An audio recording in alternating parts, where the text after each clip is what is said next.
So thank you for coming on. My name is Azad. This is the Uproots Podcast. Can you tell me a little bit about yourself? Sure. Mujidah, I moved to Canada about 2 years ago. We landed in Toronto with a couple of friends, but then we moved down to Montreal for about a year because the job was there. But we moved back to Toronto a year ago as well.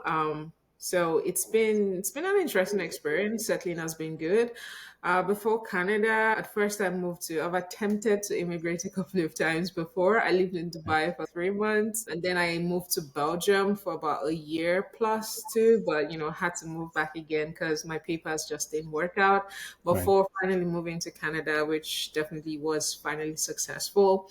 My 9 to 5, I work as a product manager, and Okay. my business is primarily helping other immigrants get jobs. So all the do's and the don'ts, and the try this and don't try that, and I primarily do that through one-on-one coaching or by delivering workshops to communities. That's awesome. And how long have you been doing the coaching? So for the coaching part, I believe I started late last year, around Q4. So Mhm. before coaching for job search, I was coaching on something else, which was startups, because of my product background, ETC, basically just wanting to help startup founders with the MVP phase of their Mhm. product journey. But that had some hitches, didn't work out, and I pivot into career coaching since that was something a stronger story to sell based on.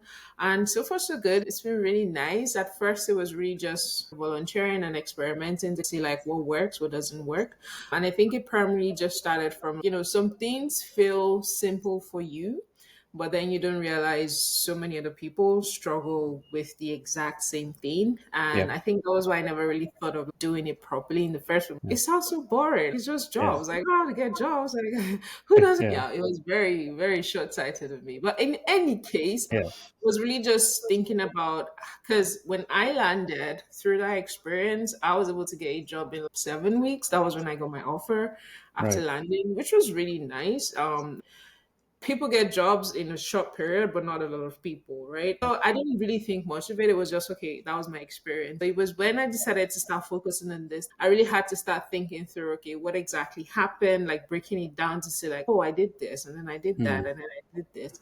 And thankfully, I'm the kind of person that likes to document stuff, like just recording random videos and taking random notes. So it really helps going back in time to say what was going through my brain at that period to Mhm. just kind of say, okay, this was the process of how I was able to do this, and then replicate that into something I could teach other people.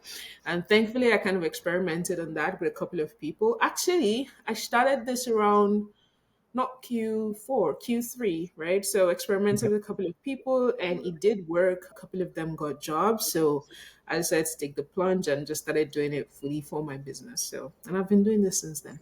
And when you landed, you said you got a job in 7 weeks. You did not have any experience in Canada before that? Oh, I did not have any experience. Like I heard all the stories. I mean, Canada, you have to have Canadian experience and to get jobs. Blah blah blah. I'm like, Yeah. I'm And not going to do that. I am not going to. Okay, so it was so weird because I yeah. had a bunch of set requirements for my job before I Right. got here. And honestly, I feel like I've been preparing to immigrate for years before I finally immigrated. So all of my career decisions, my career choices were all geared towards being able to land on my feet as soon as I Right. got here, right? Right. And I remember then they were like, people saying, "Oh, you have to get a survival job, or you have to try to get something just to have Yeah. Canadian experience." And I'm like, that doesn't really make sense to me. And I'm the kind of person I feel I can do anything, but there's very few things that I actually enjoy doing, and it would just be Mm. nice to do something I enjoy doing. So yeah, that kind of just formed my determination. Like, okay, this has to work. Yep. And I remember before I landed, I got a few interviews, so I felt confident. Like, as soon as I get here, things are gonna be smooth. I'm gonna sign an offer, and it'll be great. Yeah. But it was like 3, 4 weeks in, and the rejections just kept on rolling in. What is going on? It's just happening, doesn't it? Yeah. I had to be like, okay, you know what? Hold up. Something has to change here. Like, what's Mm. going on? I know how to get jobs. What's this? So Yeah. it really was just that awareness period, like really just thinking, because like I'm in product and product in Canada is brutal. Product Mhm. in this side of the world is brutal already, but US happens to have a lot more opportunities in that space than Canada does, right? So Right. even if I wanted to, it felt like I wasn't good enough for any of the things that I was seeing. And that just didn't make sense to me. I'm Yeah. like, I know how to do this job. I've been doing it for a couple of years. Like, Yeah. it doesn't. So it really was just about me sitting down and thinking about, okay, what can I do well? What can I do in my sleep? And then figuring all of that out and then just making a decision to just focus on those for the entire period. And thankfully, the job I got was exactly around the areas where I decided I want Very to cool. focus on. So that was also really nice and validating. And it's really just been that process I've been teaching because honestly, I did all the things the internet was advising to do. Yeah. I wasn't great at networking, at least at the time. So my networking was I did it in a way that worked for me. So it was just really looking through all of my experience back then, thinking through the things that worked and sharing with other people. And it was so interesting because I realized number one, not a lot of immigrants have been prepping for the job market the way that I had been before I landed. So Right. that was there was that advantage which not a lot of people have. But at the same time, too, I was lucky enough to be in a space. So I studied computer engineering in school. A couple of my friends that we came here around the same times, a lot of them are developers. My husband is a developer, and they were talking about getting six-figure jobs. Like it was a guarantee. They weren't even thinking of anything less. And I'm like, why Yeah. am I not thinking that way? What's Yeah. wrong? Like, what's going on? So I Yeah. think just being in that space as well really forced me to think outside of the box and be like, okay, I want to have something that is not normal for most people. That means I really needed to like, I can't do the same thing everybody's doing and expecting the same results. I mean, obviously, new immigrants settling in that got lost in translation, like figuring out daycare and all of those other life things that you Yeah. need to think through when you just settle in. But thankfully, with time, I was able to like just refocus again and start doing things the way I knew how to do them. And thankfully, I was able to figure So, something what out. were the things that you did different? So, you say, just to summarize what you said, you were very intentional about what kind of job you wanted to do and what you wanted to do after moving to Canada. And you started preparing for that years before you moved to Canada while your application and immigration process was still underway. You started, you got into the product manager job, got a couple of years of experience for that. You knew that's what you wanted to do here. You landed, you were very intentional about getting a job in your field, not getting a survival job. Your network was very geared towards finding a six-figure job as well, which they always say that your net worth is the average of the five people that you spend your time most with, and Right. that's, I think, worked out in your favor, where you said that most of those people had six-figure jobs, so that's how you wanted to think as well. What other things did you do differently? You said you networked differently than So, normally yeah. what's advised, and you said that the way you found the job or the way you applied for jobs was also different than what is usually advised on the internet. What did you do that was different? So I'll start from that decision of choosing to focus on one thing. Like what people, well, or at least what I did back then was I was applying to any job that had the title product manager, Right. whether or not I was a good fit, right? So the first thing I needed to do was a lot of job titles are the same. However, what the job description is asking for is very, very different Could from different. job to Absolutely. job. So I could put like a couple of them together and they were all one different thing. So it was really me starting to pay more attention to what the job actually wanted and matching it against what I had to offer.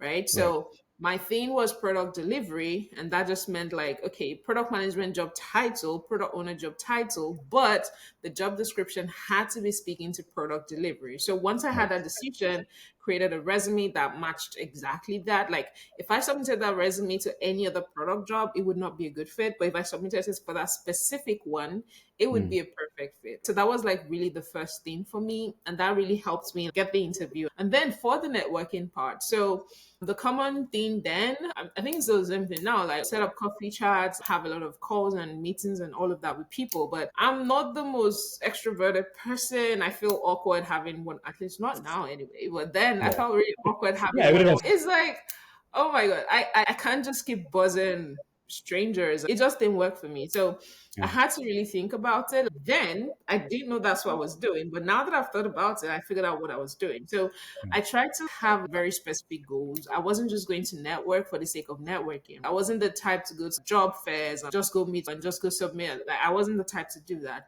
Right. However, I thought about, okay, when I saw roles that I was really interested in and I felt like was a good fit for me, I did my best to try to get a referral for that specific role. And Right. because I wasn't trying to do 10 things at once when it it comes to networking, I had the bandwidth and the emotional capacity to actually try to build some kind of relationship, have conversations with people before asking for a referral, and that increased like my chances of actually getting something. And I Right. do remember as well, again, because I wasn't trying to network, I was able to reach out to say hiring managers and send follow-up messages and actually get responses back instead of the usual ghosting. But for me, it was really the referral route, even though I got my current job purely from like code applying. So the whole resume optimization I did initially, that worked for me. I got the job through code applying. I did not speak to anybody at the company throughout the entire Mm. period. So even for the longest time, when I'm doing this, helping people get jobs, I used to be like, I know people who've gotten jobs from code applying. I've gotten jobs from just code applying. So it definitely still works. You just have to do it correctly. But then Mm. people are like, oh, yeah, but networking. I'm like, okay, if you want to do networking, this is how I do networking.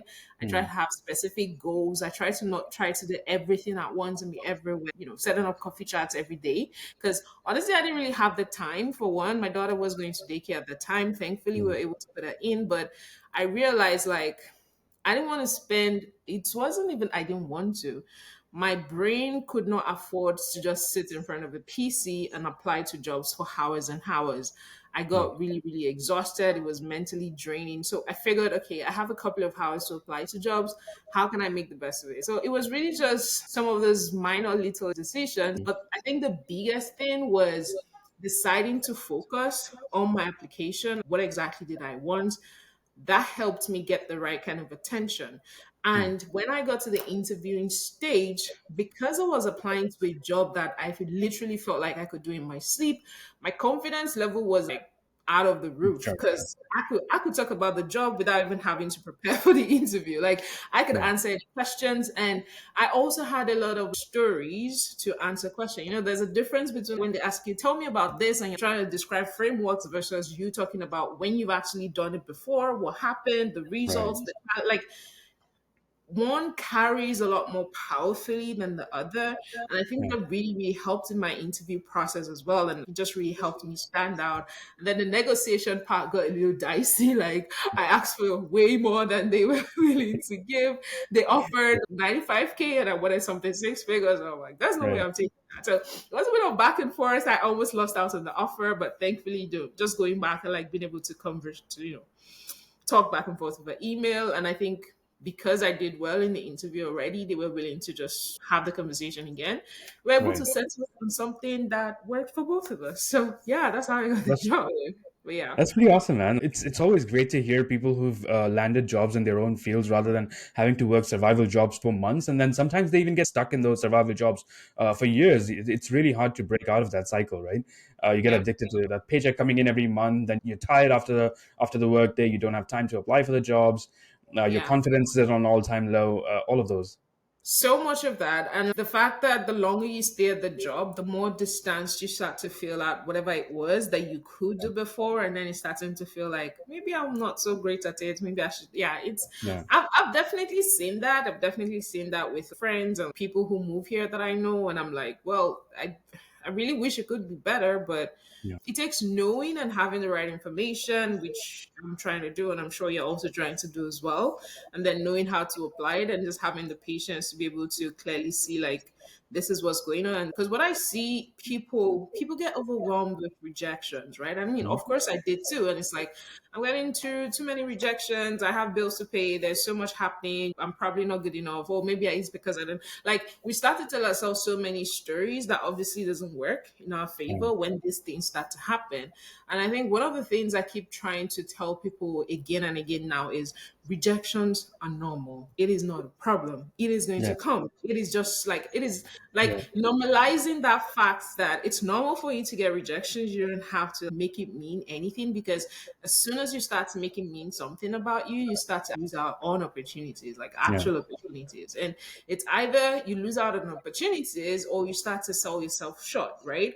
Yeah. Like I was at a job fair recently and I lost count of how many people walked up to me to say, oh yeah, I'm even applying for customer service jobs and I'm not getting it. And I'm like, you way better than, I mean, no offense, but like you way better than a customer service job. They seem bewildered that a job I'm obviously overqualified for, I'm not getting it. And I'm Yeah. like, that's because your qualification was never the problem in the first place. You don't know how to apply to jobs and get jobs. That was the Yeah. problem, not because you didn't have the right experience or you didn't have enough education or you didn't have something. Like, it's simply the same thing. Even to get a customer support job, the same rules apply. But if you do Yeah. the same thing, you will not get it. And that's my new what's that? There's an expression about something you want to die on. That's my new thing I want to You heard die to on. die on. Yeah. Applying My hill to to die on. lower level jobs is not the solution to your job search issues. Yeah. Like, it is not the solution. But yeah, that's That's what most people end up doing anyway.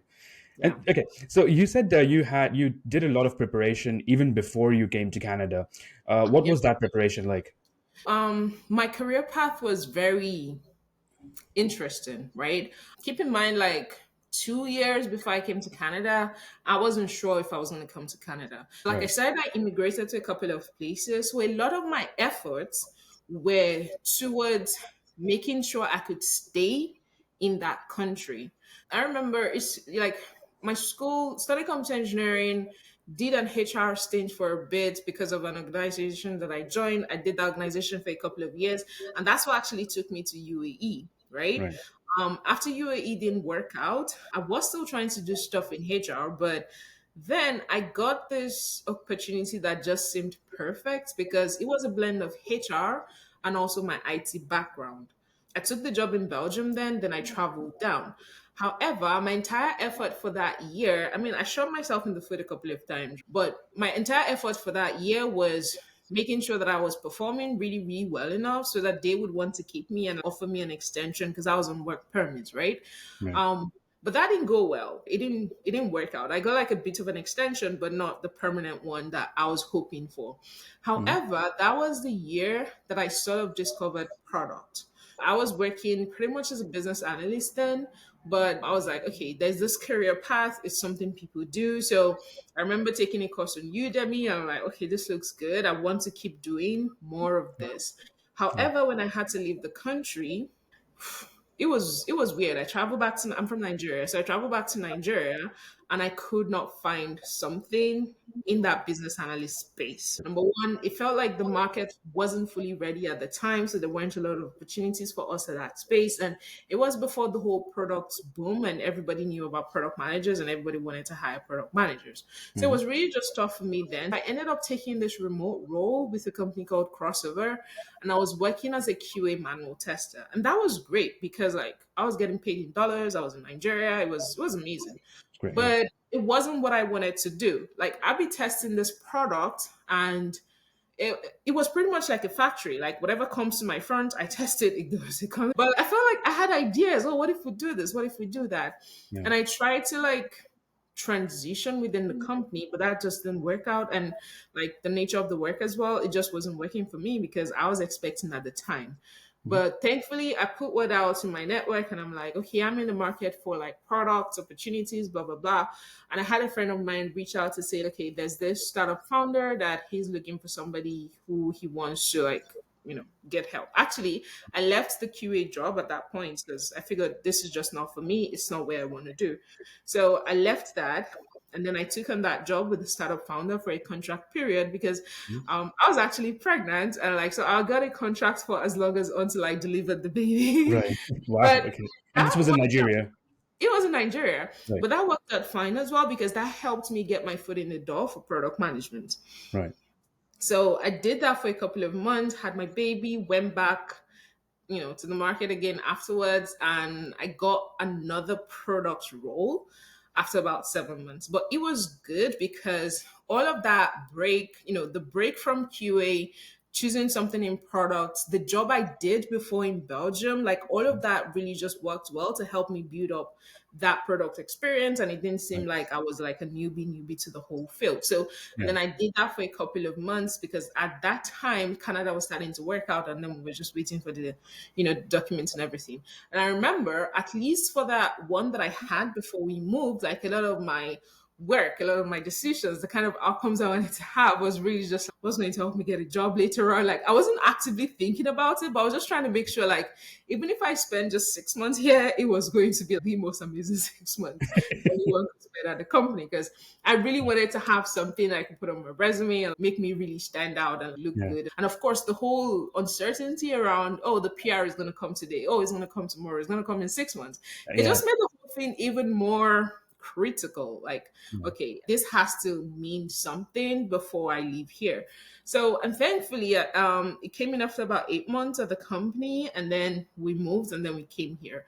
But Yeah. I would say, like, throughout my entire journey, I wasn't directly preparing for Canada, but I was very intentional about my career choices and career decisions. Like, what do I want to do? How am I building my work? How am I building my portfolio? Making sure it just Yeah. all makes sense so that whenever it was, and obviously for me it was the product manager thing, whenever it was, I've been able to like put together something really, really good Yeah. and it looks presentable and it just makes sense, right?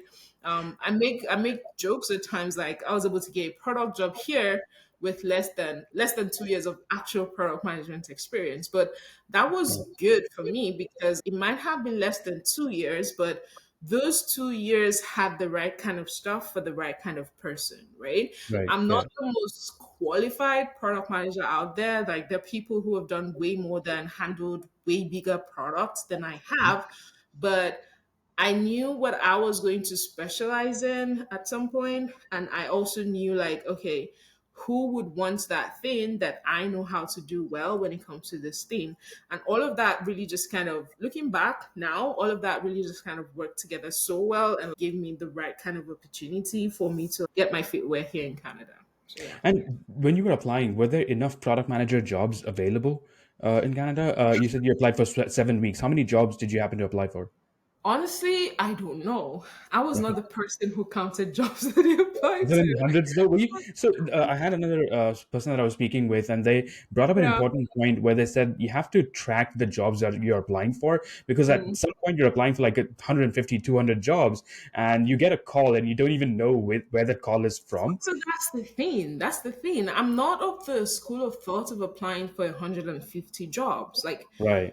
some people do that and it Yeah. works for them, right? Right. But for me personally, I wasn't that kind of person. Like it felt like madness to me to just keep submitting resumes to stuff without like something about that just didn't sit right with me, right? Yeah. People do it, that's fine. But for me, I think what I remember the most about the process over how many jobs I applied to was that feeling of this doesn't feel like I'm qualified enough for the job. I just kept reading through job descriptions because it's like something about this doesn't match my profile. I don't seem Mm. good enough for this because I was the person who would want to make sure I came really like I was putting my best foot forward when I was applying to jobs. That was just my kind Yeah. of person, right?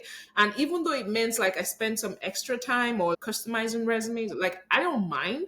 I just want to know, okay, today the things that I applied to made a lot of sense, and I submitted about a couple of resumes, right? Right. I think in the on the days of like random applications, I honestly can't count, but I don't think I'm the person who did like 20 in a day, maybe not.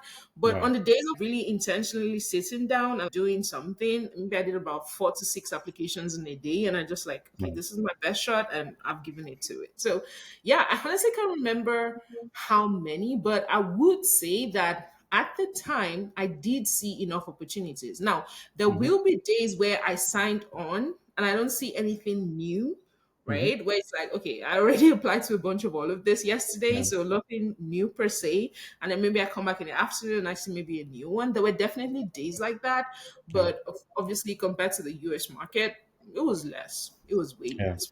Yeah. And this is not a remote job. This is a job that is based in Canada. It's not a remote US job that you are working for. No, no, Right. Canada jobs. It was Right. permanently Canada. I wanted remote jobs as well. So I wasn't applying to hybrid or in person. I wasn't Right. applying to a lot of them because I really wanted remote as well. Mhm. But yeah, mostly Canada. I don't remember really applying to US based jobs. No. In terms of your paperwork, did you move here as a temporary worker, or did you move as a permanent resident? And did Permanent that have an effect on finding a job for you? permanent residence, and Right. yes, it really, really made a difference. I've had to leave two countries because of work permit issues. I was Right. not about to do the same thing for Canada. Yeah. And like my husband actually experienced the same thing because like Belgium, we went to Belgium together. So he was on a work permit. I was on a work permit. His work permit got screwed up. Mine also got screwed up. So I think together we were just like, we're not doing this whole work permit dance again. Yeah. We're just Yeah. going to wait for the permanent document and then do the whole thing. So it definitely influenced our thinking, our preparation, and all of it. It definitely influenced. And I think like even the confidence just go out there and confidently apply to things as well. Like I wasn't the person, you know how you click that thing on the form, do you need future sponsorships? Yeah. It felt so good to be able to say Not no. I don't no. need Yeah, I know. I've got my own paperwork in order. We faced the same issue. Like when we were in the UK, we faced the same issue in terms of immigration, and we made the same decision you did. That if we were moving to Canada, we're moving with a permanent residence. Yeah, I remember the UK one because in Belgium, then I would get calls from recruiters in the UK and it would Wow. be the same thing. Oh, we loved your profile, we love your resume, blah, blah, blah. And as soon as I said, yes, I needed documents, they just ghosted me. Yeah, radio silence. Yeah. I know. Yeah, it's crazy. It does definitely help. So it does help to be a permanent resident. It's not the end all of things. There are companies that do recruit, especially on a higher skilled level. They do recruit, and they also provide the work permit for it. But definitely, make having a Yes. PR definitely makes things So simpler. a lot of the lessons I took away from that experience is also part of what I teach people now, especially the people on the work permit. If you Mhm. want to get work permit, it has to be like a very specific valued skill. It's not Yeah. just it can't just be for anything. So you really Mhm. have to plan ahead and think about what is the thing that they're going to want to sponsor me for because the process is quite expensive and like crazy for companies. So what's Yeah. it going to be worth people wanting to hire me for? Because I think I have a friend or two who are also on work permits right now, and these are highly skilled people that the company Mhm. do not mind going through the process for them. If you want a company to extend your work permit, like people come here, for example, with some kind of visa visa, and then somehow they get the permit and they're like, okay, I'm trying to find a company. It can't just be for something basic that they can hire for. Yeah, that's the concept people need to keep in mind. And then for me, the main thing that bit me then was I didn't start trying to find another company early enough. I was, hoping on my current company at the time, like, oh, they're definitely gonna extend. And like, I wasn't looking out for myself. And that's something I tell people now. So like if you're on a work permit, I'm sure your company loves you, but if you've not gotten the documents that makes you stay permanently, start thinking of that extension process way, way earlier than most people. Six Yeah. months, 9 months ahead. Start thinking through it and like what job am I getting next? What company is going to sponsor me? How can I start to reach out to these companies? Can I start to network? Can I start to like you really have to have so much foresight if you're in a work permit versus someone with permanent residence. 100%, yeah. And the key point that I take from what you've said so far is that even before you move to Canada, if you want to move here as a permanent resident or as a temporary worker, it behooves you that a few years before you want to do that, prepare yourself, design your career path in a way that you will be seen as a skilled employee when you move to Canada, even before Yeah. you move to Canada. And even when you're applying for jobs that you need a work permit for, if you have enough skill, like you said, enough specific skill, you're not going to get work permits for customer service jobs. But if you have a very specific skill and there is a need for that in Canada, yeah, definitely there are companies that will recruit you for that, but you have to have an ironclad resume built out, a very robust career path that you've already followed to be able to do that. So, Yeah. 100%. I want to ask you a little bit about your personal life as well, Mujidah, because that definitely affects the way we conduct ourselves professionally. Everyone has like a unique story. You said that you moved to Belgium, you moved to Dubai. What motivated you to move to Canada, or uproot yourself from Nigeria, where you grew up and you spent the better part of your life? How did you come up to that decision? Oh my god, the $1 million one. It really was just finding better opportunities, Right. finding a much saner environment. Like Nigeria is amazing, but it's also a pretty crazy country. Like the economics, things You're are. from Lagos?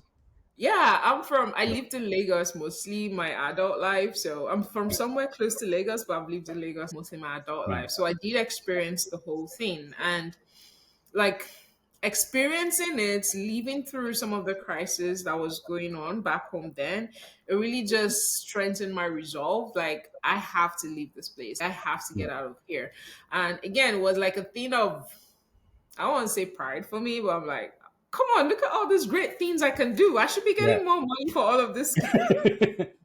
I like money a lot. Okay, I like money a Yeah. lot. Of the skills. So I think there was a bit of that too on the funny side, but yeah, it was primarily just like the ecosystem, the economics, the way things were going. The Yeah. outlook was just not so great. I'm the first of four kids. I'm the only girl. A I lot of have three responsibility. brothers, so no pressure at all. So, thinking of the family, taking care of the family, I have mouths to feed at home, and Yeah. we just could not all afford to be in the same place. I don't know if you're familiar, but is this thing like the family does where they just invest in one so that person could. I feel Yeah. like I was that person for my parents because they honestly Yeah. spared my expense in terms of sponsoring a bunch of my travels, like even before then, just anything just to make sure I succeed and hopefully I'm able to do the same for my siblings as well because they're older now, right? Okay, Yeah. well, not so old, but me being in that position to do the same for my siblings and then my siblings do it and on and on and on. Yeah. So I think it was really just thinking very strategically about the future of the family, not just my own family, but like my husband and I and our daughter as well, like thinking about the kind of future we wanted to give her. And it just kind of makes sense to leave, to Yeah. leave, Fair even enough. though, Sometimes yeah, it's just as simple as that. I mean, finding a better life, that's kind of the common reason why people uproot themselves and move out of their home countries. But it takes a lot of wherewithal because you've got friends, you've got network, you've got people you've grown up with, you've got family. There's a lot of support that you have in your home country, and you don't get all of that when you move to no, Canada. It's completely devoid of all of that, and you're alone. You don't know the culture, you don't know the traditions, you don't know anything about it, and you have to build everything from scratch. no, like Uh, honestly, it was interesting because I'd already been delusioned about what life was like as an immigrant with my first two trips. When I moved here, it was almost like an emotionless thing. I had zero expectations of support, zero expectations of anything or even making friends or anything. It was just when people ask me till tomorrow, how is Canada for you? I'm like, well, it's doing what it's supposed to do. It's making me the money, yeah, so I'm not complaining. And it's just a bad way to live life thinking about it. But I think about it like the support system, the friends, the family, the grandparents, even for my daughter. Yesterday was Eid, and my yeah, daughter is not experiencing Eid yeah. like she's supposed to. And I think about Exactly. that sometimes, and it's like, Yeah, Eid Mubarak, by the way. It was the same for us as well. We celebrate Eid too, and back home we used to have a small festival. People going to each other's places, and share sweets and all of that. It's an entire experience, right? And you don't get that here for Christmas, yes, but for Eid, it's very difficult to get that. yeah. So yeah, that definitely I missed for my daughter as well. Yeah. Yeah. Same. Same. So when you move to Canada, you always have a certain amount of expectations from Canada, a viewpoint of what Canada is like. You didn't visit here before you permanently moved here, did you? So No, it I was just, completely new for you when you landed. What was yep. the one or two big cultural shocks that you faced? Oh, I never thought about that kind of thing. This is going to 'Cause- sound weird, but I met more immigrants than I thought I would. Fair enough. Where we lived in Montreal was primarily like an immigrant community. So Right. Arab, Asian, Yeah. primarily those. And it wasn't a bad thing at all. It was really nice for me personally because I felt like someone else would understand my experience. I would have to explain certain things because they would just get it Right. because they were immigrants as well. And I remember the first place I put my daughter in for daycare, the lady was Tunisian, I think. She and her husband. And it was just nice to not have to explain certain things about why Yeah. I do things or why I went and had to do things. So Yeah. I think when I was coming, I didn't have such a great experience, but I was bracing for the whole like Canadians are nice, but then there's still racism, there's still all of these things. Like I was kind of bracing for something terrible might happen and I have to protect my daughter or protect myself. But it was nice to land in a community of immigrants and not have to be as guarded as I thought I'd need to be. I think that was one thing for me. And then the other thing that was kind of like a culture shock I did not like the process, the admin work, the Yeah. papers, the government office, and the filling forms and the oh my god, It's just endless. Yeah. it was very, very frustrating. It's still one of the things that I dread the most. We did all the initial one when we first landed, and then when I moved from Montreal to Pickering here, I had to do the whole like even for my business, I had to change everything and like wow, it's gonna sound terrible, but I'm used to like a government system where I just kind of pay somebody and they make it all. And they handle everything for me. And they just figure it out. I just get my documents. I mean, that's part of why the system is Yeah. terrible, but There are moments like that when you kind of start missing bribes, so to speak.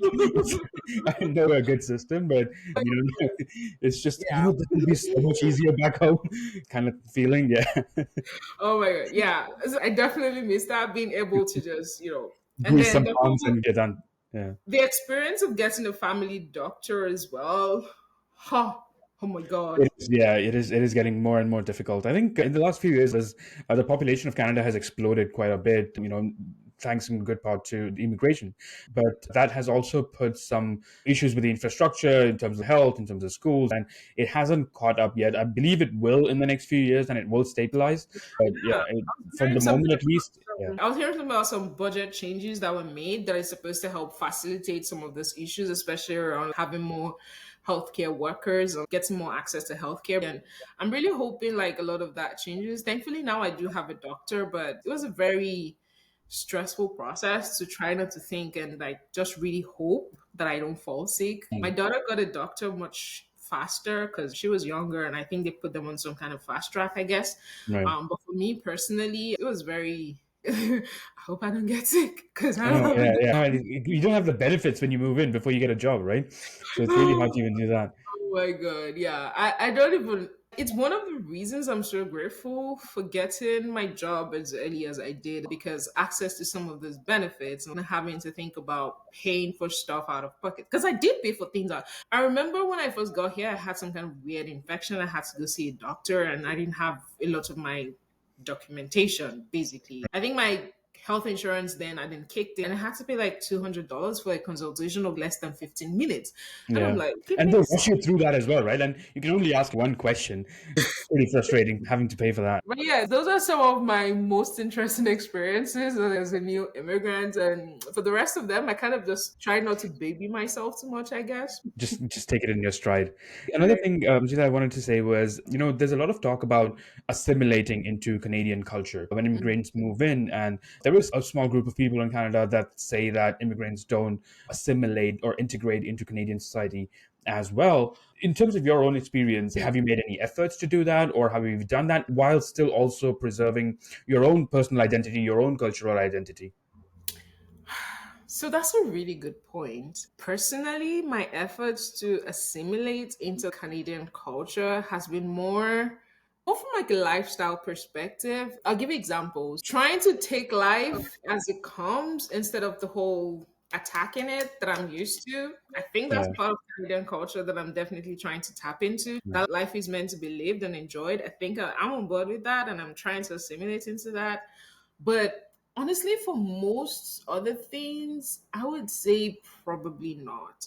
And I'm trying to think through like why. So for one, I work from home. So I'm home like Monday to Friday. I pick my daughter and back home. Like I'm mostly indoors. But also at the same time, when I think about some maybe celebrations, for example, because that's one of the quickest ways to be a part of a culture. Right. I wouldn't really say I see a lot of opportunities to be a part of those. Maybe if there were more festivals around here, I'd be happy to go. But I don't.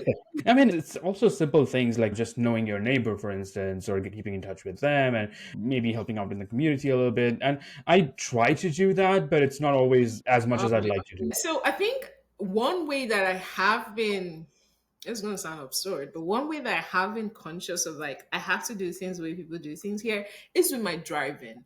I try Right. as much as I can to be a really good driver. There's a reason driving here is not insane, and I am very, very determined to keep that Yeah, up. to keep it that way. Oh, I don't miss driving Because, back home, man. It's yeah, I'm no a lanes. guest. The traffic lights are just guidelines, suggestions. You might want to follow the red light.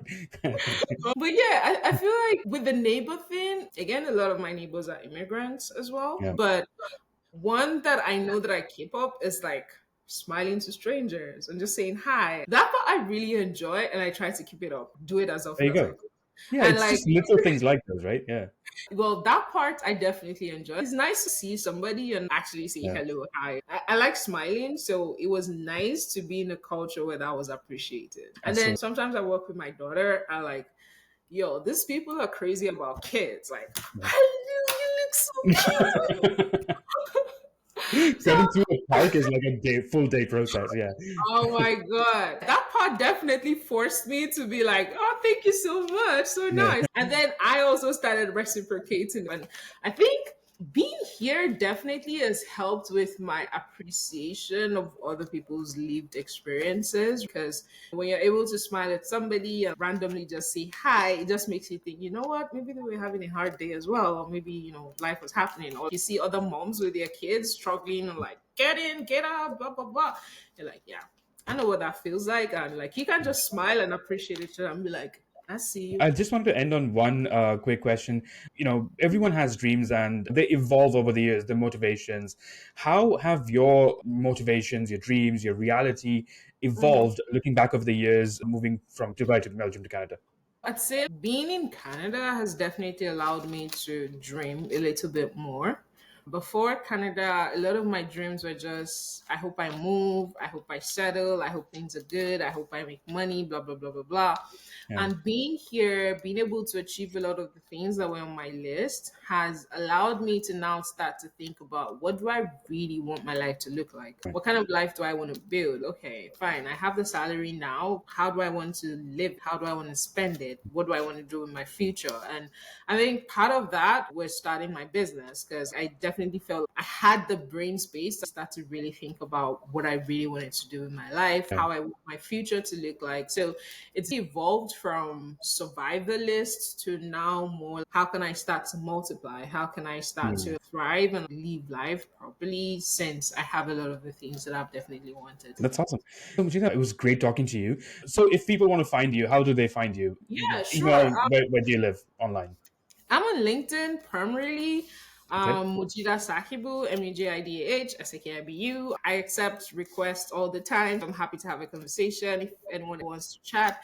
And I'm also on LinkedIn, six figure job coach. I'll put a link for that because it's a bit more I'll put complicated. a link in the show notes. I'm happy to have conversations anytime. Okay, good. Cool.